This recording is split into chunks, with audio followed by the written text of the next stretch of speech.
Terima kasih Tuhan karena anugerah-Mu melimpah dalam hidup kami. Dan karena anugerah-Mu kami ada di sini hari ini. Dan karena anugerah-Mu kami bisa menikmati Engkau bersama-sama seluruh anggota tubuh Kristus. Biarlah Engkau sendiri akan menolong kami dan melanjutkan pekerjaan-Mu dalam persekutuan kami pada hari ini. Dalam nama Tuhan Yesus. Amin. Silakan duduk saudara-saudara. Oke, sekarang mari kita sharing firman. Saya mau meneguhkan kembali apa yang disampaikan minggu lalu mengenai dua aspek dari pencurahan roh, dua aspek dari Roh Kudus. Jadi hari ini saya beri judul dipenuhi Roh Kudus secara batiniah dan lahiriah. Ya, saya bagi menjadi 3 bagian. Yang A, dibaptis dan diberi minum. Lalu yang ke B, kita akan melihat 2 kata Yunani untuk dipenuhi, yang diterjemahkan dalam bahasa Indonesia dipenuhi. Dalam bahasa Yunani lebih jelas karena 2 kata itu menggunakan istilah yang berbeda. Lalu yang ketiga nanti kita akan melihat dampak dari pemenuhan Roh Kudus secara batiniah maupun secara lahiriah. Coba kita lihat dulu 1 Korintus pasal 12 ayat yang ke-13. 1 Korintus pasal 12 ayat yang ke-13. Oke, sudah di situ semua? Boleh tampilkan ayatnya. Sebab dalam satu roh kita semua, baik orang Yahudi maupun orang Yunani, baik budak maupun orang merdeka, telah dibaptis menjadi satu tubuh dan kita semua diberi minum dari satu roh. Garis bawahi istilah telah dibaptis menjadi satu tubuh dan diberi minum dari satu roh. Jadi semua orang percaya di seluruh dunia, baik orang Yahudi maupun orang bukan Yahudi, baik budak maupun merdeka, telah dibaptis ketika mereka percaya kepada Tuhan, telah dibaptis menjadi satu tubuh dan kita semua diberi minum dari satu roh. Itulah yang menyebabkan kita bisa menjadi satu di dalam tubuh Kristus. Ya. Jadi perhatikan ada 2 istilah yang dipakai di situ. Pertama, dibaptis menjadi satu tubuh. Ini adalah dibaptis dalam Roh Kudus atau dipenuhi oleh Roh Kudus aspek kuasa secara lahiriah. Jadi Roh Kudus turun ke atas kita, memenuhi kita di luar. Seperti kita dibaptis. Kalau kita dibaptis, kita masuk ke dalam air dan air memenuhi kita di sekeliling kita, di luar kita ya saudara ya. Lalu istilah yang satu lagi itu adalah diberi minum dari satu roh itu. Diberi minum artinya airnya masuk ke dalam dan memenuhi kita di dalam. Ya, jadi ada istilah dibaptis Roh Kudus dan dipenuhi Roh Kudus secara batiniah atau diberi minum dari Roh Kudus. Nah, di dalam ayat ini dikatakan dibaptis dulu dalam satu tubuh baru diberi minum. Ya. Kenapa? Karena perikop ini menekankan tentang pentingnya menjadi satu tubuh. Makanya didahulukan dibaptis menjadi satu tubuh. Tapi dalam pengalaman kita diberi minum dulu oleh roh itu, dengan roh itu baru kita dibaptis oleh roh itu menjadi satu tubuh saudara-saudara. Ya. Jadi dalam pengalaman kita dipenuhi secara batiniah dulu, baru dipenuhi secara lahiriah. Batiniah bagian dalam, lahiriah bagian luar. Jadi pemenuhan Roh Kudus ada 2 aspek. Pemenuhan secara batiniah di dalam, istilahnya diberi minum dari roh itu. Lalu yang kedua adalah pemenuhan secara lahiriah di luar, namanya dibaptis dengan Roh Kudus. Ya saudara-saudara. Jadi dibaptis secara batiniah atau dipenuhi secara batiniah, ini menjadi dasar. Jadi yang batiniah harus selalu menjadi dasar dari yang lahiriah. Pemenuhan batiniah harus menjadi dasar dari pemenuhan lahiriah. Pemenuhan batiniah adalah aspek hayat, kita dipenuhi oleh hayat Allah, roh hayat. Pemenuhan secara lahiriah ini adalah aspek kuasa. Jadi hayat harus menjadi dasar dari kuasa. Kalau kuasa tidak berdasarkan hayat, cilaka 13. kita akan tersesat di dalam dunia kuasa. Ya saudara, kita punya kuasa besar, kita bisa memanifestasikan kuasa Allah, tapi hidup kita berantakan. Ya. Tapi pemenuhan batinia harus diimbangi juga dengan pemenuhan secara lahiriah. Aspek hayat harus diimbangi dengan aspek kuasa, saudara. Mengapa? Kalau kita cuma dipenuhi secara batinia, tidak dipenuhi oleh aspek kuasa secara lahiriah, maka kita hanya akan menjadi orang Kristen yang baik dan rohani, tapi tidak berguna dalam kerajaan sorga. Karena untuk kehidupan sehari-hari, kita memerlukan pemenuhan secara batinia di dalam aspek hayat untuk menjalankan kehidupan kekristenan kita. Ya, untuk hidup sebagai umat kerajaan. Kalau kita tidak bertumbuh di dalam hayat, tidak bertumbuh dalam pemenuhan batinia aspek hayat, maka kita akan menjadi orang Kristen yang sama dengan orang dunia kehidupannya. Ya, sama nilai-nilainya dengan orang dunia. Tapi kalau kita mengalami terus-menerus pemenuhan secara batinia oleh Roh Kudus dalam aspek hayat, maka kita akan menjadi umat kerajaan yang hidup berdasarkan nilai-nilai kerajaan sorga yang ada di dalam Matius pasal 5 dan pasal yang ke-7. Ya. Jadi kalau kita bergerak dalam roh kuasa, benar-benar harus didasarkan pada pergerakan roh hayat di dalam batin kita. Roh kuasa pergerakannya harus dibatasi oleh roh hayat di dalam batin. Kalau tidak, saudara-saudara, pada akhirnya kita bukan membangun gereja, tapi kita sedang merusak gereja. Ada banyak orang yang berpikir mereka membangun gereja dengan memanifestasikan kuasa. Tapi pemanifestasian kuasa tidak didasari oleh aspek hayat, tidak dibatasi oleh pergerakan aspek hayat di dalam roh mereka, maka ini akan merusak gereja. Gereja bukannya dibangun, tapi dirusak. Ya, dibawa ke jalan yang lain selain Kristus. Nah, itu dua istilah yang membedakan pemenuhan di dalam secara batinia dalam aspek hayat dan pemenuhan di luar secara lahiriah dalam aspek kuasa. Kalau ditanya, yang lebih baik mana? Kalau saya disuruh pilih salah satu, saya akan memilih pemenuhan batinia aspek hayat. Karena inilah untuk kehidupan. Ya.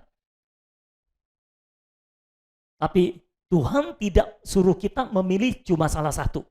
Tuhan menyediakan kedua-duanya. Supaya hidup kita seimbang. Kita tidak dipanggil untuk sekedar menjadi orang Kristen yang baik dan rohani. Kita dipanggil untuk bekerja bagi Allah, membangun tubuh Kristus di atas muka bumi ini. Untuk menjadi orang Kristen yang baik, umat kerajaan yang baik, kita butuh aspek hayat, pemenuhan aspek hayat secara batinia. Tapi untuk bekerja membangun tubuh Kristus, kita perlu pemenuhan lahiriah dalam aspek kuasa, saudara-saudara. Jadi kita butuh keduanya. Tapi kalau harus memilih salah satu, saya lebih memilih pemenuhan secara batinia di aspek hayat. Ya. Ada banyak orang bergerak dalam dimensi kuasa, dalam pemenuhan kuasa, tapi mereka tidak memperhatikan aspek hayat. Nah, ini berbahaya, saudara. Berbahaya bukan hanya bagi dirinya sendiri, tapi bagi gereja Tuhan juga. Karena ini bukannya membangun tubuh Kristus, tapi akan merusak tubuh Kristus. Itu sebabnya saudara harus perhatikan baik-baik. Ya, ada orang-orang, ada hamba Tuhan pernah ngomong kayak gini. Ada orang-orang yang membangun 2 inci dengan pelayanannya, dengan pekerjaannya, tapi merusakkan 3 inci dengan kehidupannya. Saya harap saudara paham apa yang saya sampaikan. Jadi seringkali saudara, kita membangun 2 inci dengan kuasa, tapi kita meruntuhkan 3 inci dalam aspek hayat. Karena kuasa yang kita manifestasikan tidak didasarkan, tidak dibatasi oleh aspek hayat. Ya. Jadi ada yang dibangun memang, tapi lebih banyak yang diruntuhkan. Lebih banyak yang dirobohkan. Jadi seringkali kita membangun tubuh Kristus dengan aspek kuasa, tapi kalau kita tidak didasari oleh aspek hayat, tidak dibatasi oleh aspek hayat, apa yang telah bangun akan kita runtuhkan. Ya. Karena perhatikan baik-baik, Tuhan lebih mementingkan orang daripada pekerjaan. Saya ulangi, Tuhan lebih mementingkan orang daripada pekerjaan. Apakah Tuhan bekerja? Iya, Tuhan bekerja mengerjakan pekerjaan. Tapi pekerjaan Tuhan dengan tujuan untuk mendapatkan orang. Kalau dia tidak mendapatkan orang, dia tidak menemukan jalan untuk bekerja lebih lagi. Untuk menyelesaikan pekerjaannya. Yang Tuhan lebih tekankan, yang Tuhan lebih fokus adalah mencari orang-orangnya yang mau hidup berdasarkan hayat ilahi, dan baru orang-orang ini bisa diperlengkapi dengan kuasa untuk membangun tubuh Kristus. Tapi orang Kristen kebanyakan lebih suka mengejar kuasa daripada hayat. Lebih suka aspek kuasa dibanding aspek hayat. Banyak yang mengenal aspek kuasa, tapi tidak mengenal sama sekali aspek hayat. Nah, ini adalah kerugian besar bagi gereja Tuhan. Percayalah, buah yang kita hasilkan kira-kira akan sama dengan apa adanya kita. Kalau saudara adalah orang yang nggak stabil, ina-inu, nggak firm di dalam Tuhan, ketika saudara memenangkan orang yang saudara menangkan akan cenderung sama dengan saudara. Buah mangga akan menghasilkan mangga. Buah semangka akan menghasilkan semangka. Mungkin ada buah semangka berdaun sirih, tapi tetap berbuah semangka. Ya. Jadi apa adanya saudara lebih penting daripada apa yang saudara kerjakan. Apa adanya saudara itulah yang lebih membangun daripada pekerjaan saudara. Kalau apa adanya saudara tidak benar, pekerjaan saudara tidak bisa benar. Tapi kalau apa adanya saudara ini benar, maka saudara bisa bekerja dengan benar, dan apa yang saudara kerjakan adalah benar. Itu sebabnya apa adanya kita lebih penting daripada apa yang kita kerjakan. Dan mengingat hal itu sangat penting kelas melatih roh. Karena di situ kita banyak disingkapkan. Ya, ada banyak pengakuan dosa di situ. Itu sedang membentuk, memproses apa adanya orang-orang menjadi sama dengan Allah. Dan kalau mereka sudah terproses, sudah terbentuk, mereka benar di dalam Allah, mereka hidup berdasarkan hayat ilahi, maka apa yang mereka kerjakan akan menghasilkan buah yang bagus. Buah yang baik menghasilkan buah yang baik. Buah yang tidak baik akan menghasilkan buah yang tidak baik. Saudara mau menghasilkan buah yang baik atau yang tidak baik? Baik. Saudara harus jadi baik. Karena buah yang baik menghasilkan buah yang baik. Pohon yang baik menghasilkan buah yang baik. Ayo kita jadi pohon yang baik. Bagaimana caranya? Terus dipenuhi oleh Roh Kudus di dalam aspek hayat. Di dalam batiniah kita. Ya.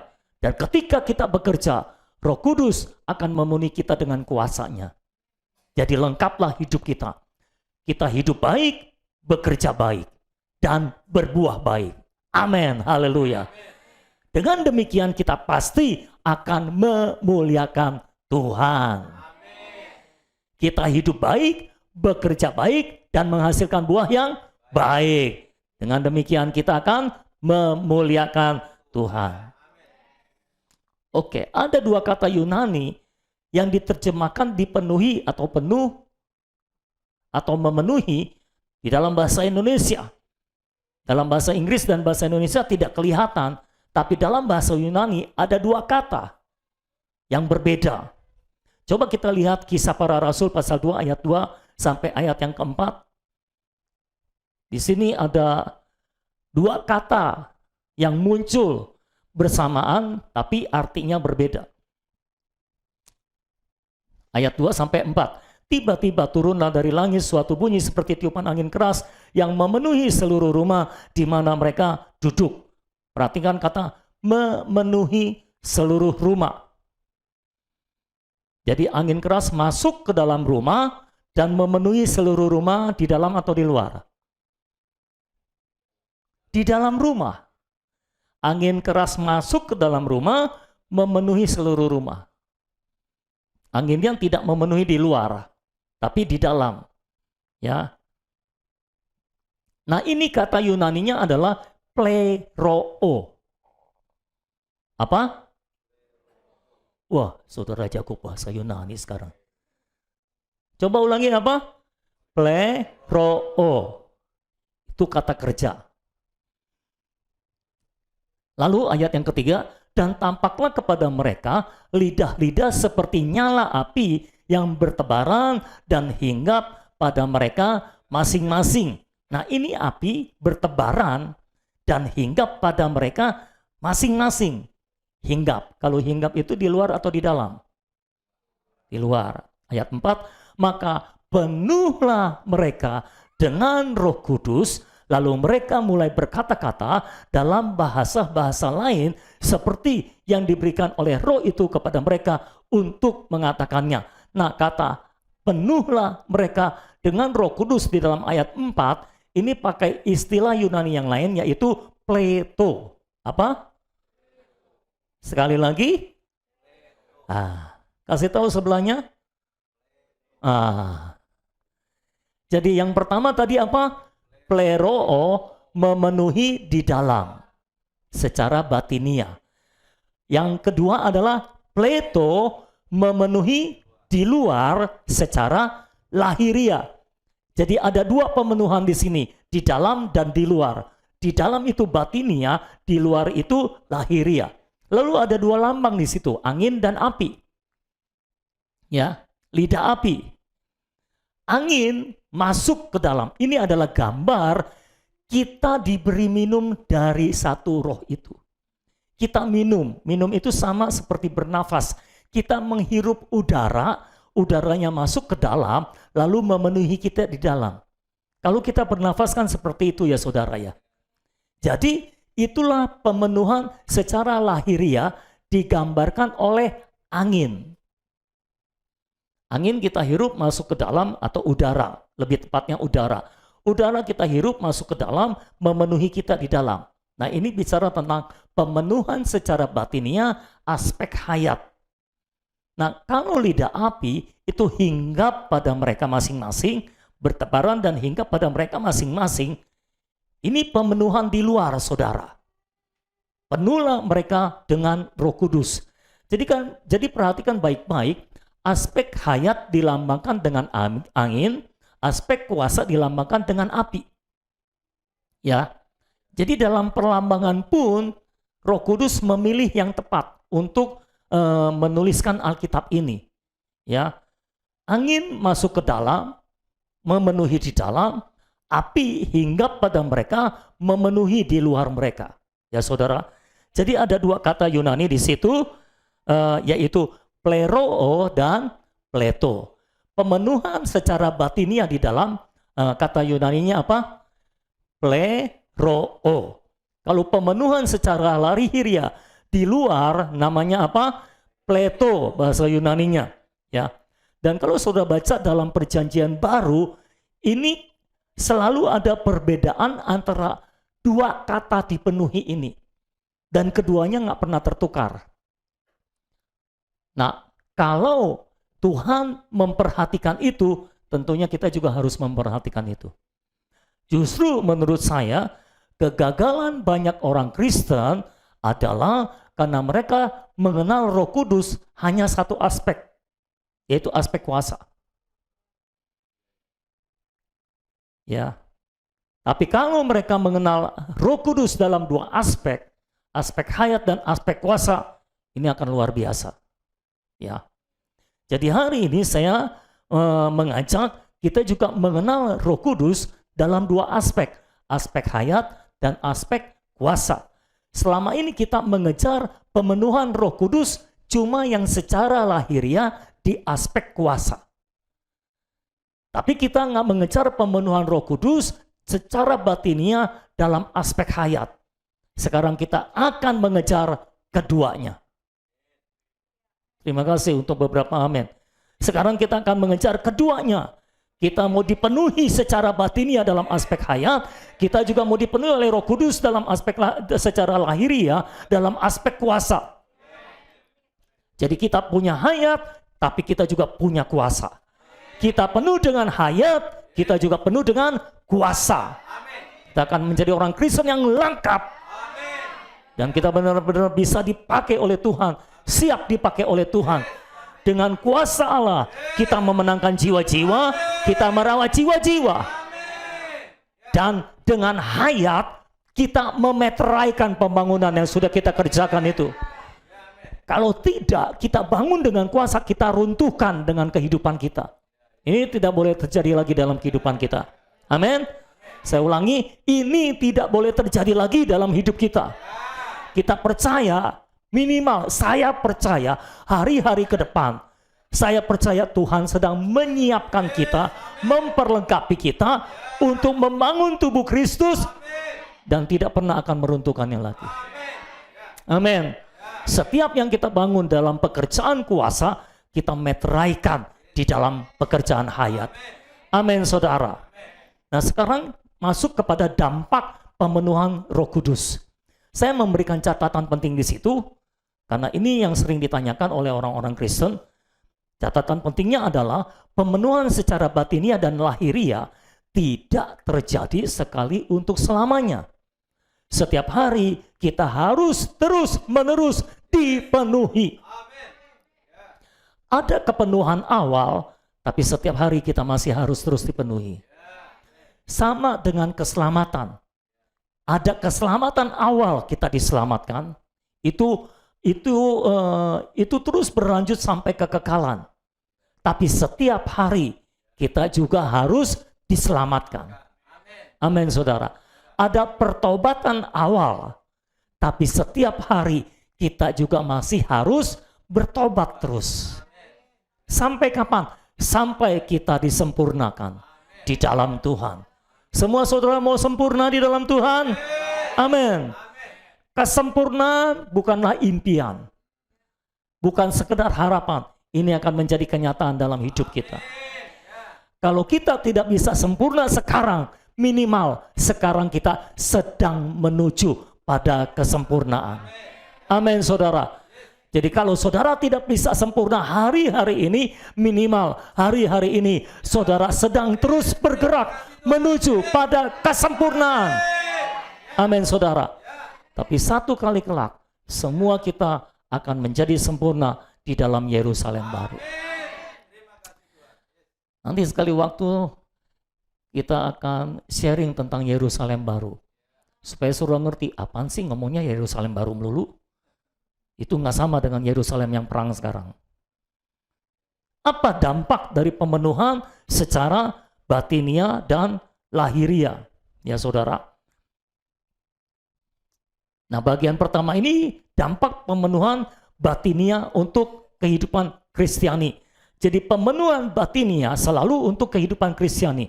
Dan perhatikan baik-baik, ketika kita terus dipenuhi secara batiniah oleh Roh Kudus, maka kita akan melihat, mengenal, dan mengalami kuasa kebangkitan Kristus.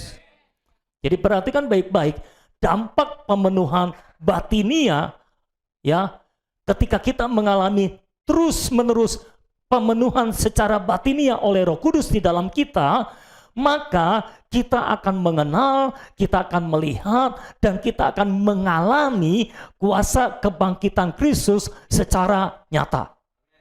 Tapi kalau dampak pemenuhan lahiriah, ini untuk pekerjaan, tapi kalau kita terus-menerus dipenuhi secara lahiriah dalam aspek kuasa, maka di situ kita akan melihat, mengenal, dan mengalami kuasa untuk menjadi saksi Kristus. Jadi aspek hayat kita akan mengenal dan mengalami kuasa kebangkitan Kristus. Dalam aspek kuasa, kalau kita terus-menerus dipenuhi dalam aspek kuasa, kita akan melihat dan mengenal dan mengalami kuasa untuk menjadi saksi Kristus. Kita memerlukan kedua kuasa ini. Kuasa kebangkitan Kristus kita perlukan untuk menjalani kehidupan kita sehari-hari. Percayalah, tanpa kuasa kebangkitan Kristus, saudara alami dan termanifestasi dalam hidup saudara, saudara gampang terhentikan, saudara gampang lemah.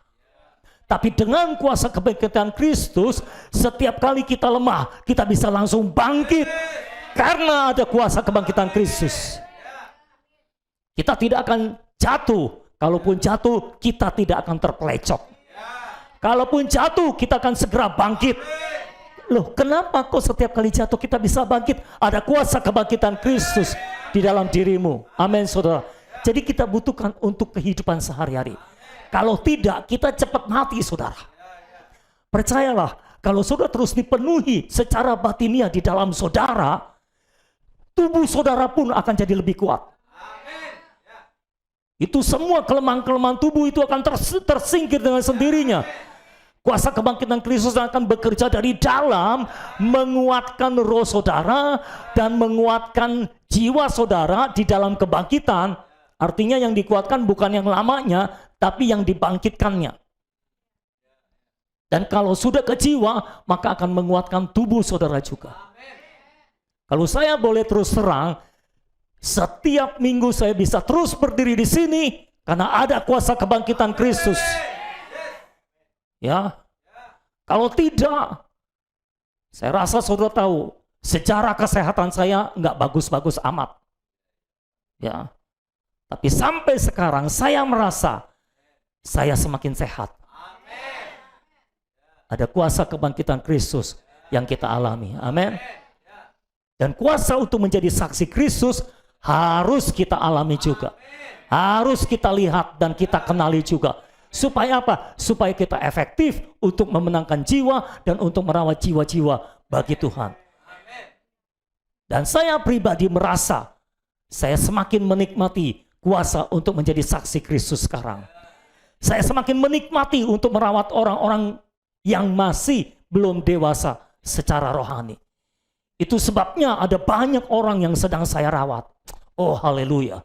Dan saya percaya sekali waktu ini akan mengalami terobosan yang sangat luar biasa, saudara-saudara. Kita mengalami kuasa kebangkitan Kristus, dan bukan hanya itu, kita juga mengalami kuasa untuk menjadi saksi Kristus. Kedua kuasa ini harus ada dalam hidup kita. Jangan coba alami kuasa kebangkitan, tapi juga alami kuasa untuk menjadi saksi Kristus. Amin, saudara.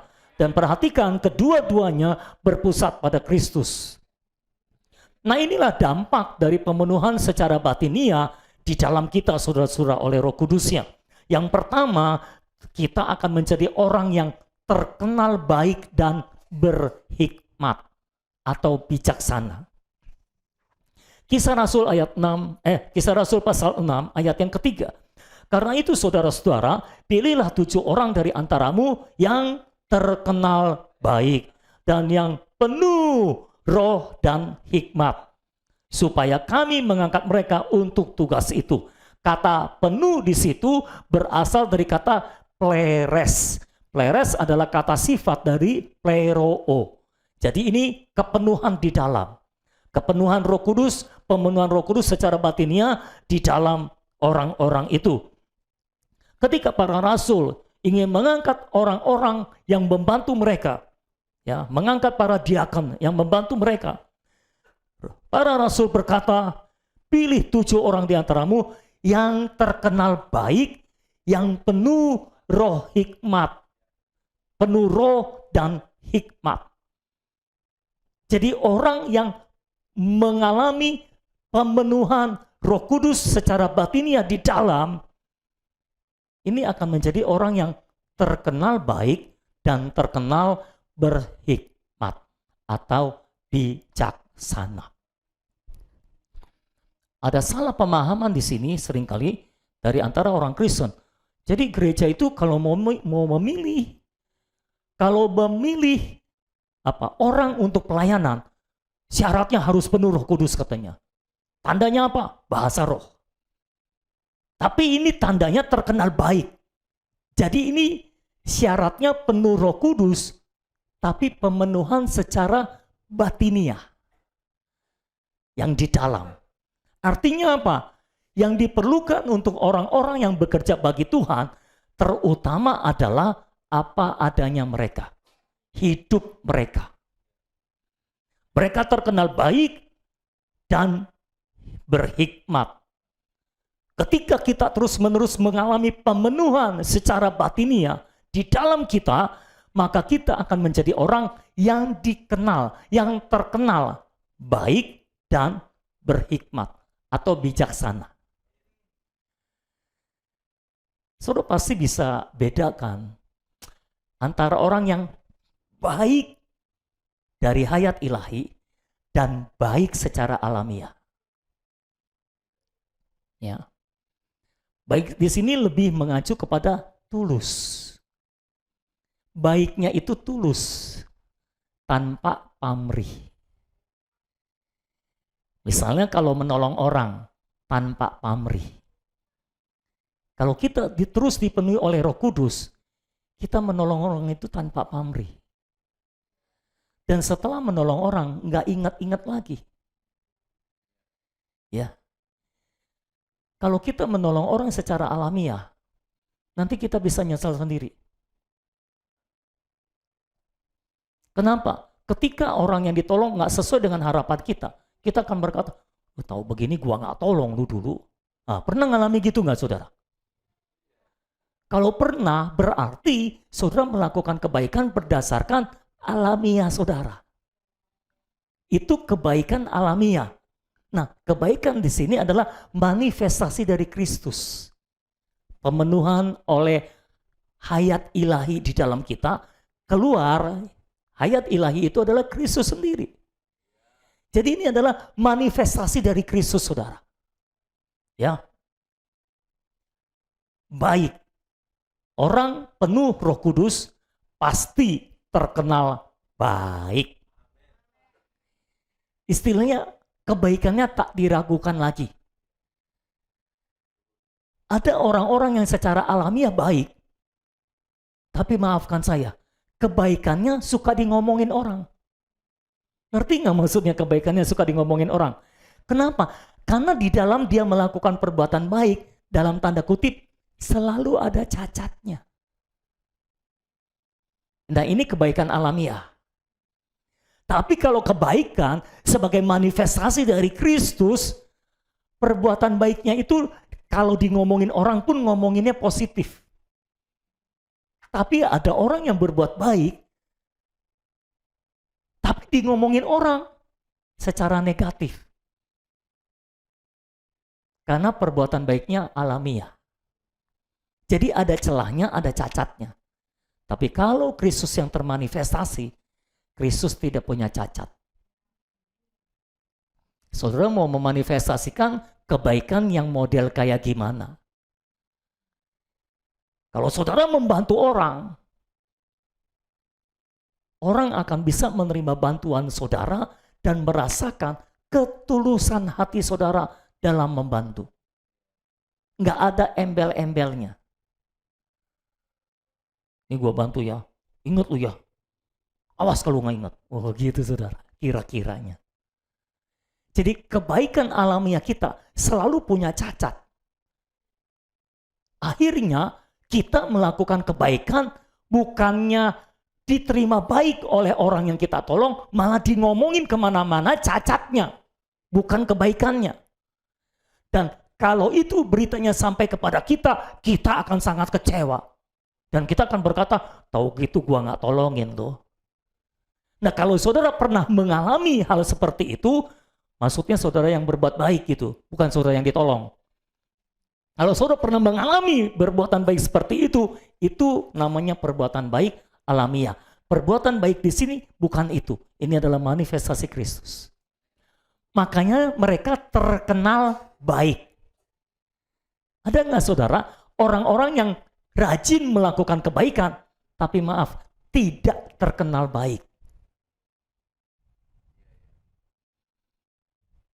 Kalau ini mereka terkenal baik. Lalu mereka juga terkenal berhikmat atau bijaksana. Apa itu bijaksana? Saya sempat lihat-lihat kamu, saudara. Kalau mau didefinisikan kira-kira, kebijaksanaan atau bijaksana itu adalah kita melakukan segala sesuatu secara tepat. Gitu.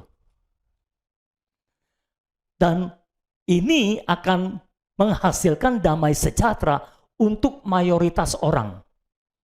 Saya nggak mau bilang untuk semua orang, karena seringkali ada orang-orang yang menentang, gitu loh, ya, yang sehingga mereka nggak terima. Tapi mayoritas orang akan damai sejahtera dengan keputusan yang diambil. Jadi orang bijaksana itu orang yang bisa memutuskan secara tepat dan memberi damai sejahtera bagi banyak orang. Kayak gitu. Kalau orang tidak bijaksana, keputusan-keputusannya ini kurang matang. Ya. Orang berhikmat, hikmat Allah bukan hikmat manusia. Orang bijaksana, keputusannya matang dan mensejahterakan banyak orang. Saudara-saudara, berhikmat. Makanya orang ini terkenal berhikmat. Kalau ada orang terkenal berhikmat seperti ini, saudara akan suka ngobrol dengan mereka. Apalagi kalau saudara punya masalah, saudara maunya datangnya ke mereka, karena saudara tahu ini adalah orang berhikmat. Jadi saudara sharing masalah saudara, saudara pastikan saudara akan dapat solusi dari dia, karena ini terkenal berhikmat. Ya, saudara pernah nggak ngobrol sama orang tentang masalah saudara? Saudara pulang lebih rumit jadinya. Bukan dapat solusi, tapi rumit. Jadi lebih rumit. Saudara lebih pusing. Apaan sih ya gue jadi lebih rumit kayak gini gitu. Ya. Ada yang bilang disalahin. Nah, kalau orang berhikmat, dia nggak menyalahkan orang. Dia cuma menyingkapkan kesalahan orang. Saudara ngerti bedanya? Orang yang menyalahkan orang dengan menyingkapkan kesalahan orang itu berbeda, bro. Nah, yang di kelas melatih roh tadi disingkapkan kesalahan orang, bukan mempersalahkan orang. Makanya mereka bisa terima dan bertobat. Orang itu kalau disalahkan nggak mau, nggak ada orang yang mau disalahkan. Ada di sini? Nggak usah orang bersalah, nggak usah orang benar, orang salah aja nggak mau disalahkan. Ya gitu ya saudara ya. Jangan kata orang benar, orang salah aja nggak mau disalahkan. Gimana orang benar?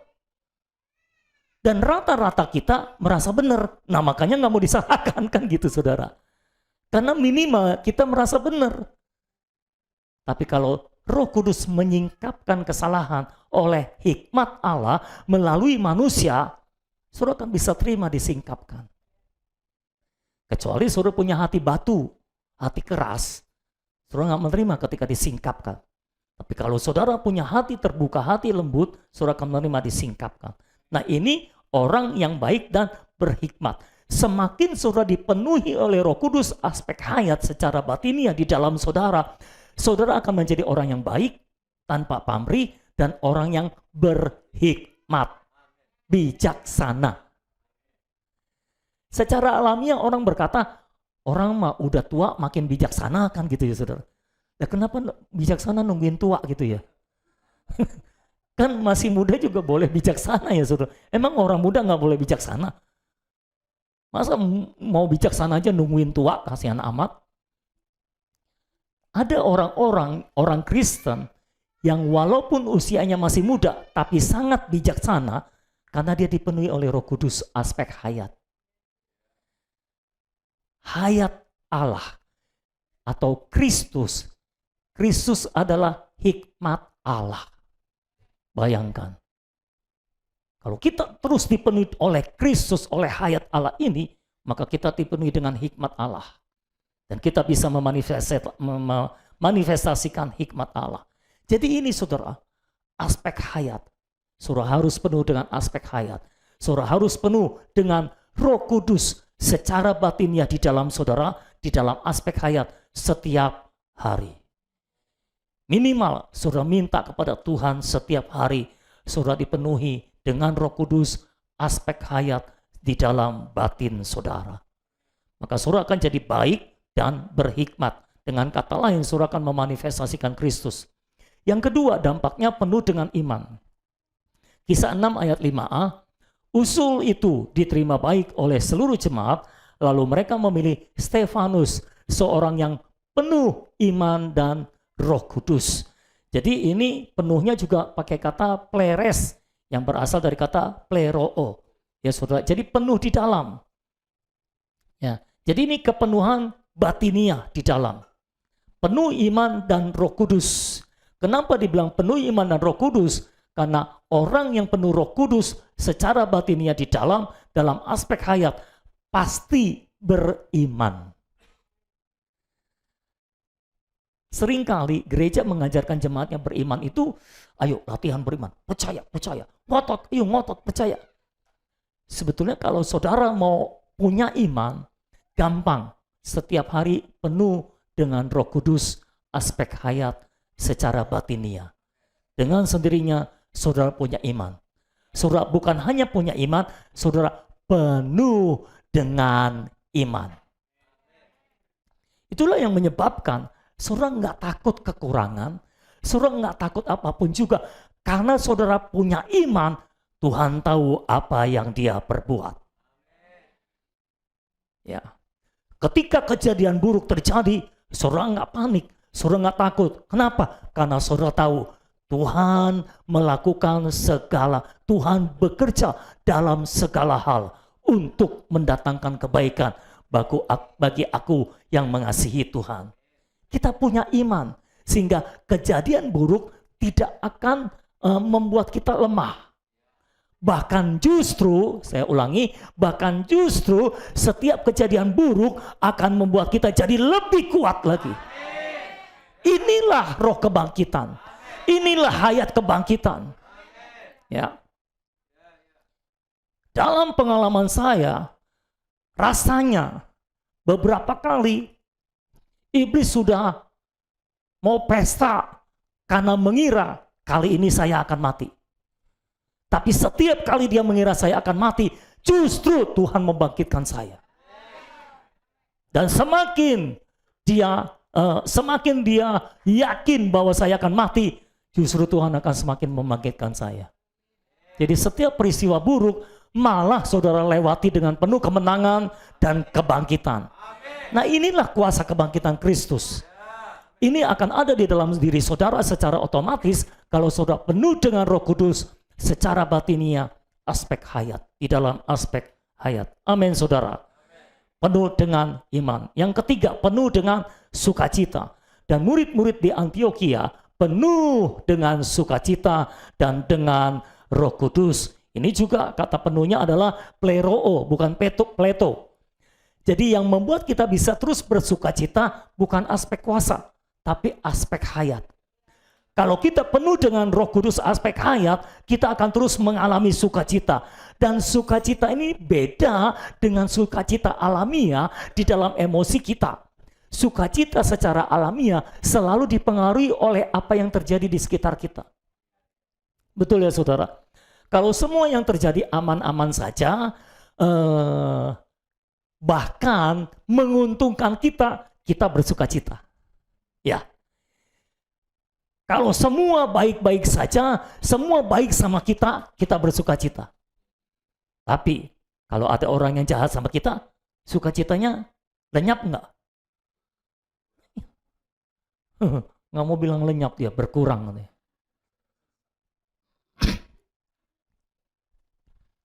Itu sebabnya sukacita kita jadi kembang kempis. Kadang ada, kadang tidak, saudara. Tapi kalau saudara penuh dengan Roh Kudus aspek hayat di dalam diri saudara, saudara akan terus bisa merasakan sukacita itu. Semua boleh terjadi di sekeliling saudara, tapi entah kenapa di dalam kok tetap bersukacita gitu. Di dunia ini, kita kan masih hidup di dunia semua ya. Tolong sadari kita semua masih hidup di dunia. Nah, di dunia ini banyak yang menyebalkan.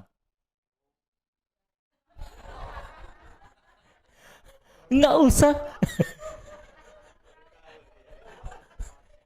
Nggak usah di luar gereja, di dalam gereja pun banyak yang bikin sebel, saudara. Ya, saudara.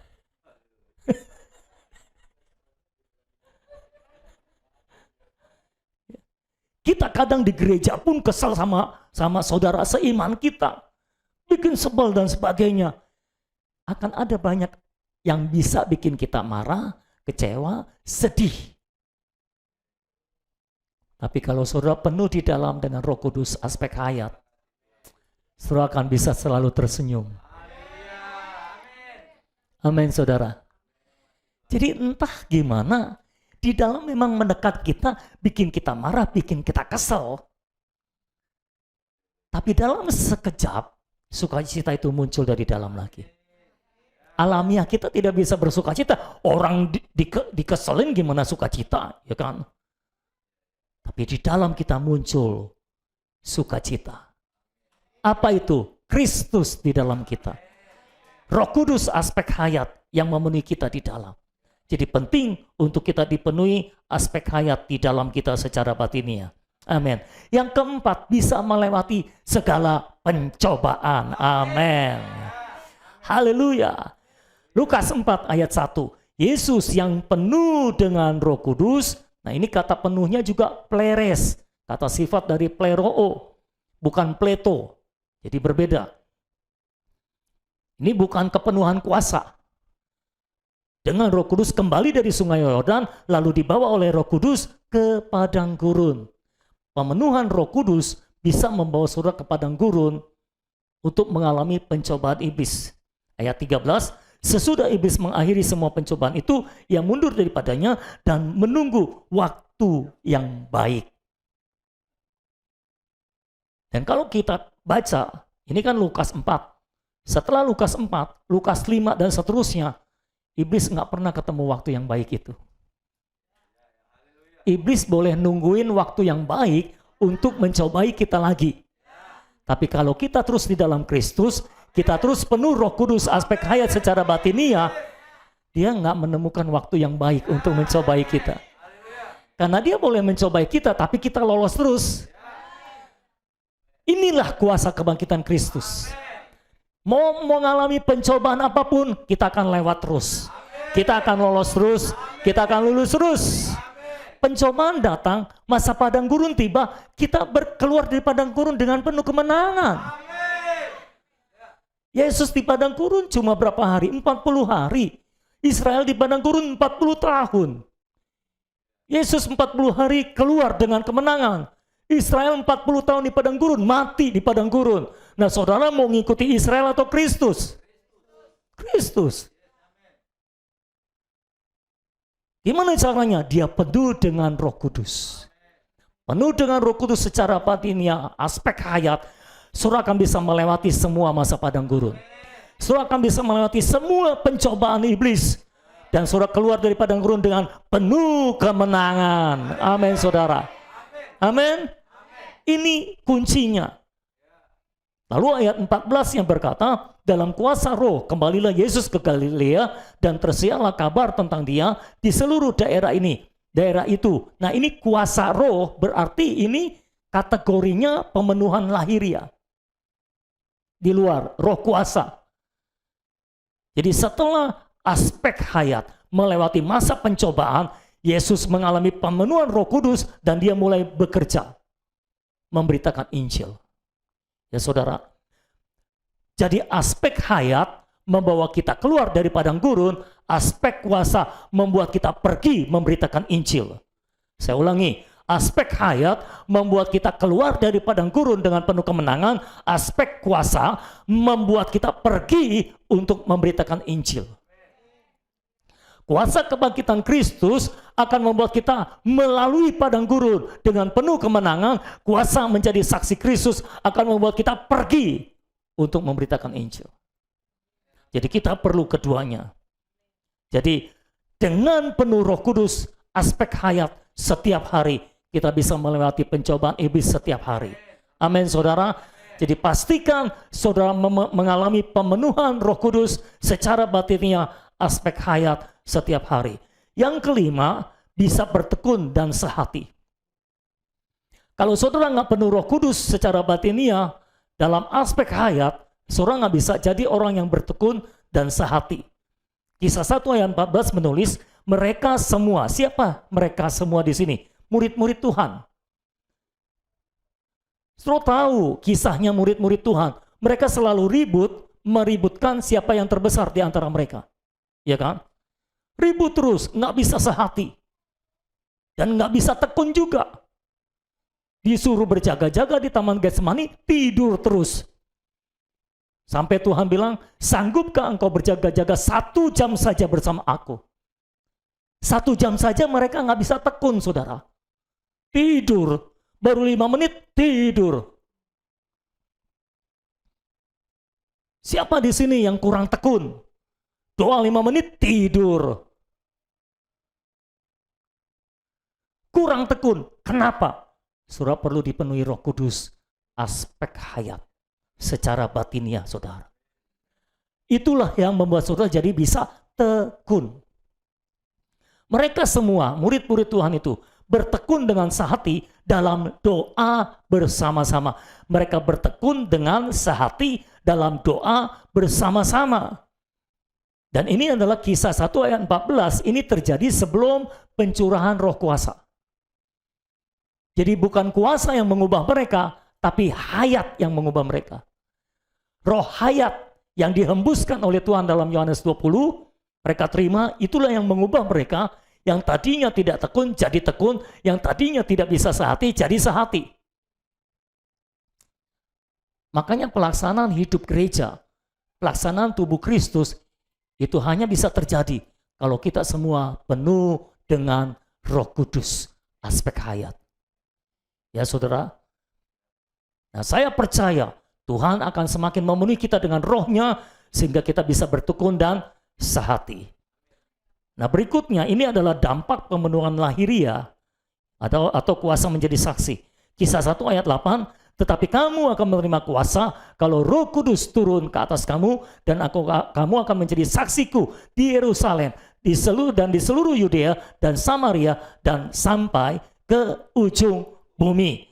Alkitab mencatat kamu akan menerima kuasa. Kapan?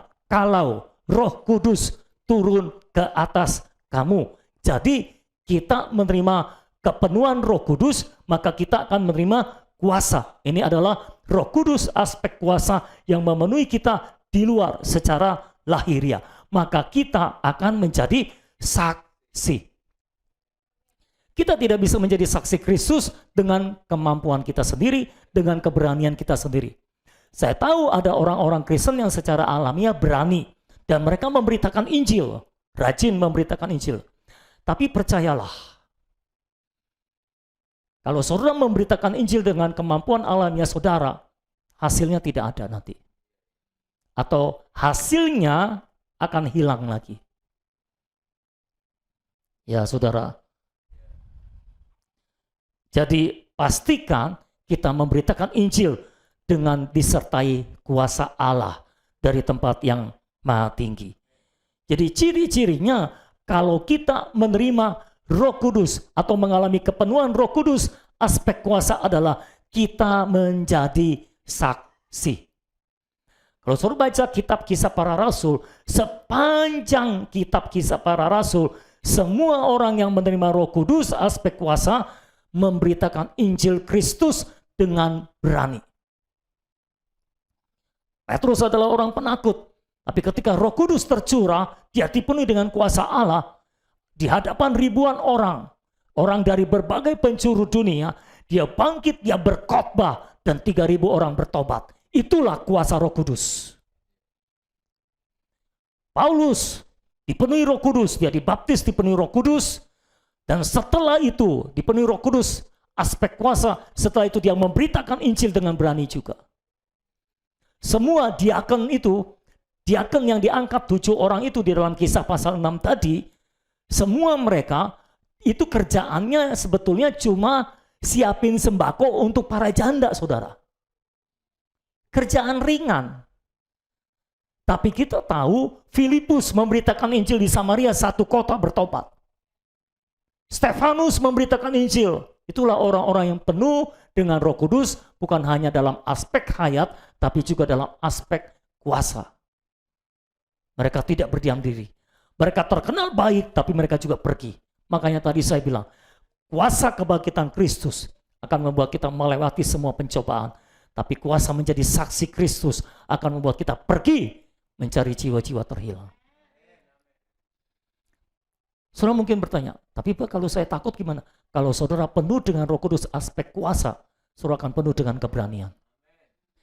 Jadi kuncinya bukan saudara latihan berani, tapi penuh dengan Roh Kudus aspek kuasa. Amin, saudara-saudara. Nah, tolong tampilkan lagu yang saya siapkan. Ini lagu lama yang saya kira saudara kenal, cuma saya ubah sedikit liriknya untuk memetraikan firman yang telah kita terima.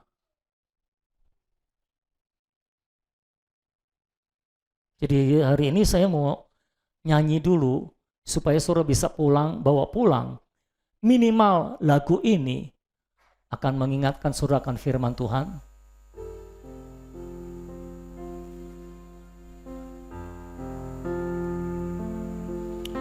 Haleluya, saudara pasti tahu lagunya.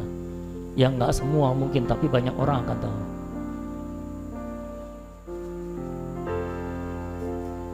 Haleluya. Amin.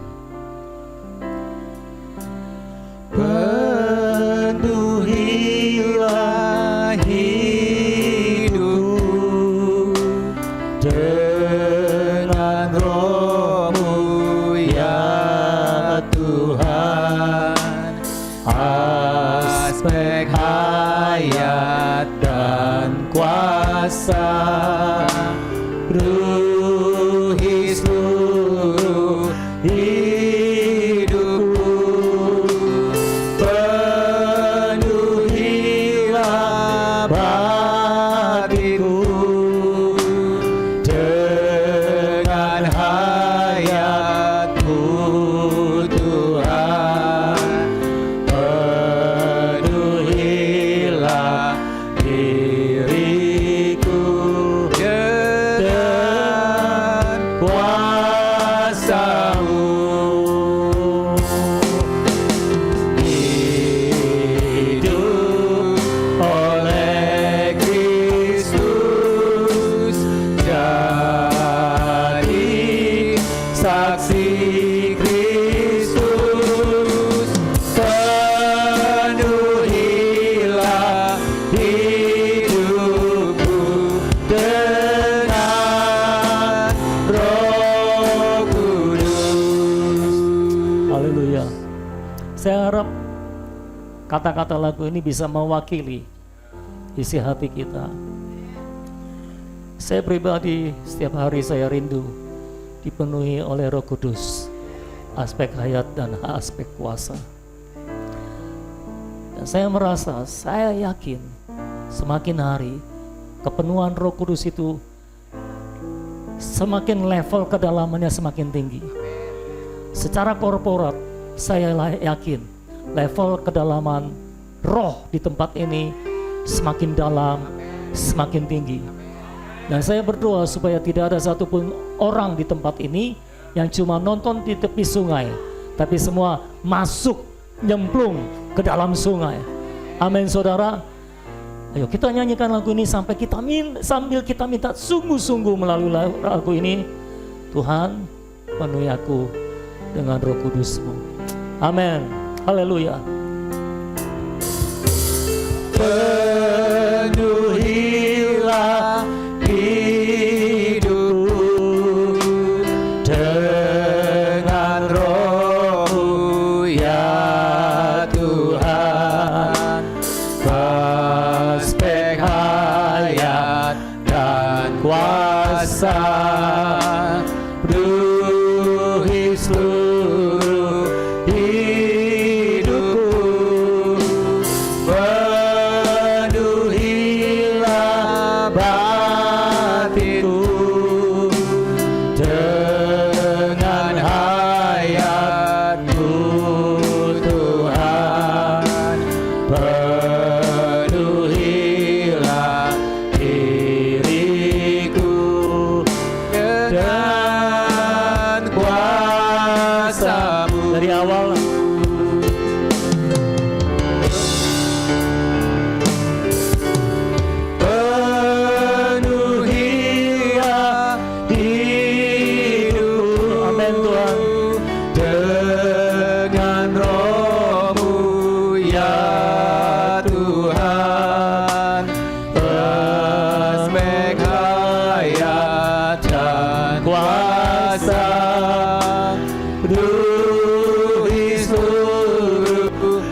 Kristus.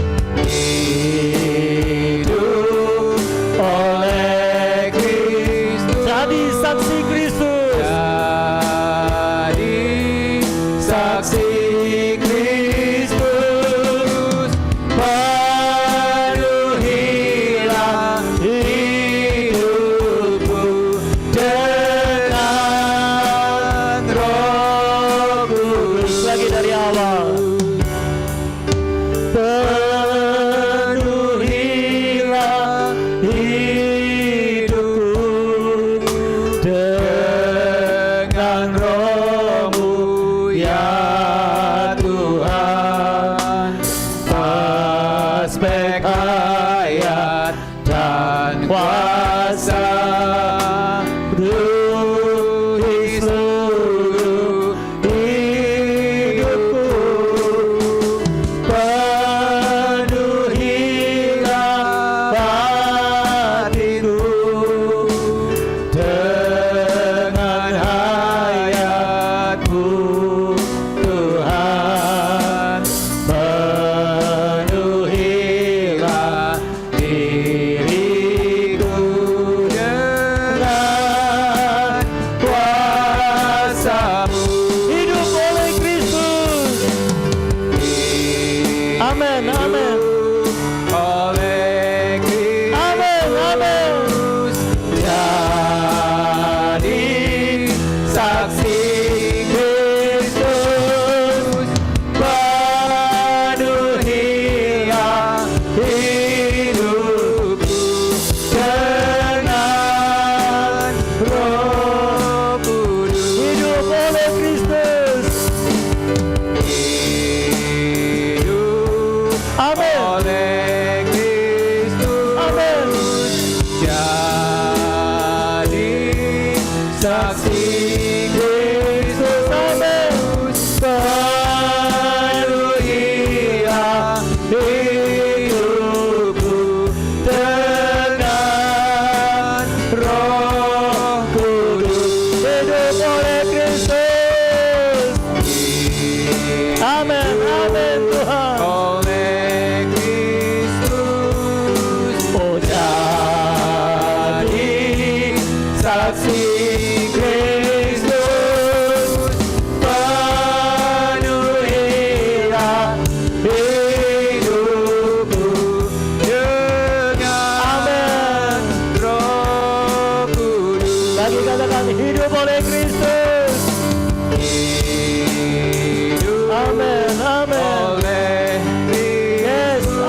Kalau saudara didorong oleh Roh Kudus untuk berkata-kata dengan bahasa roh, dengan berkata-kata dengan bahasa yang lain, saudara didorong oleh Roh Kudus, lakukan saja. Haleluya, haleluya. Ya kamu syakamaroho, ya mohoyo sekeberahaya. Moho sekebiralaya hayaka. Biada nila moho sekebiruha. Tanduka sekebirlamaloho nelmayataka. Oh syakamarulile hayandere bedaka tadalaba. Oh syakamarulile madakantere bedaka. Oh syakamarulile nilamhaya. Imbilial zikri ana mohonda. Remalaho syakemadalamane kirande lamane. Tu kamu dere teke bedalan toko dere. Kona budi kemere rahasya keberala na krama dere pada.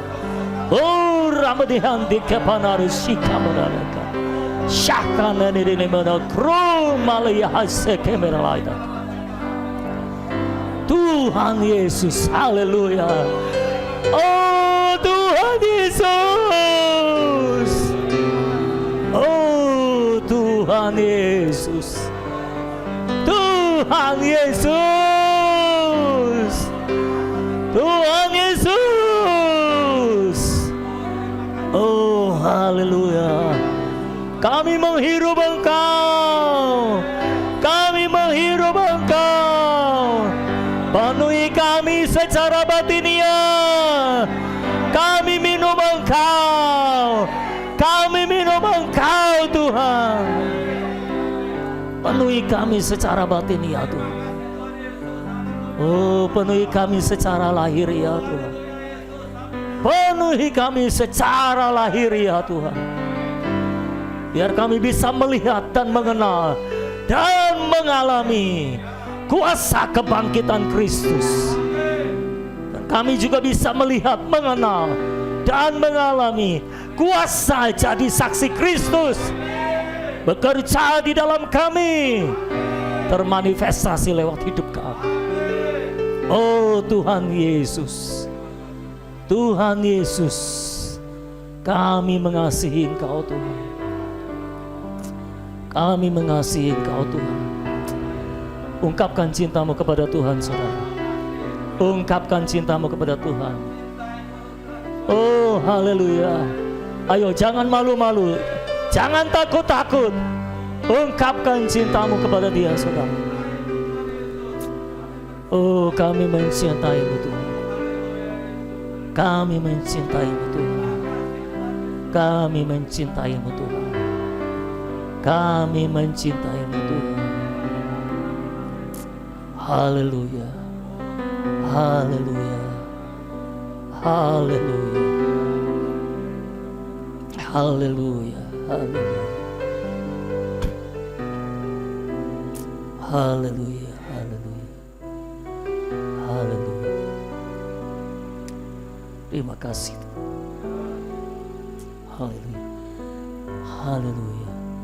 Tuhan, Kau lebih segalanya dari emas dan harta dunia. Tuhan, Kaulah segalanya. Aku takkan biarkan amin, amin, amin. Kau menjauh dariku. Lagi katakan, Tuhan, Kau lebih berharga. Tuhan, Kau lebih berharga dari emas dan harta dunia. Dari emas dan harta dunia, Tuhan, Kaulah segalanya. Aku takkan biarkan Kau menjauh dariku. Nyatakan sekali lagi, Tuhan, Kau lebih berharga. Tuhan, Kau lebih berharga dari emas dan harta dunia. Tuhan, Kaulah segalanya. Aku takkan biarkan Kau menjauh dariku. Kasih-Mu tinggi lebih dari langit, rahmat-Mu dalam segala bumi. Amin. Anugerah-Mu luas lebih dari samudra. Aku takkan biarkan Kau menjauh dariku. Tuhan, Kau lebih berharga. Tuhan, Kau lebih berharga dari emas, amin, dan harta dunia, amin. Tuhan, Kaulah segalanya. Aku takkan biarkan, amin, Kau menjauh amin, amin. Kasih-Mu, kasih-Mu tinggi lebih dari langit, rahmat-Mu dalam melebihi bumi. Anugerah-Mu luas lebih dari samudra. Aku takkan biarkan, jangan biarkan Kau menjauh amin. dariku. Kasih-Mu tinggi, kasih-Mu tinggi lebih dari langit, rahmat-Mu dalam melebihi bumi. Amin. Anugerah-Mu luas lebih dari samudra. Aku takkan Come on, jangan biarkan biarkan. Kau menjauh dari Lagi kasih-Mu tinggi, kasih-Mu tinggi lebih dari langit, rahmat-Mu dalam melebihi bumi. Amin. Anugerah-Mu luas lebih dari samudra. Aku takkan jangan biarkan. Kau menjauh dari Aku takkan biarkan. Aku takkan Jangan biarkan. Aku takkan biarkan. Aku takkan. Jangan biarkan. Aku Amin. takkan Jangan biarkan. Aku takkan Amin. biarkan. Aku takkan. Sekali lagi. Aku takkan biarkan Kau menjauh dariku. Amin. Amin. Amin. Haleluya.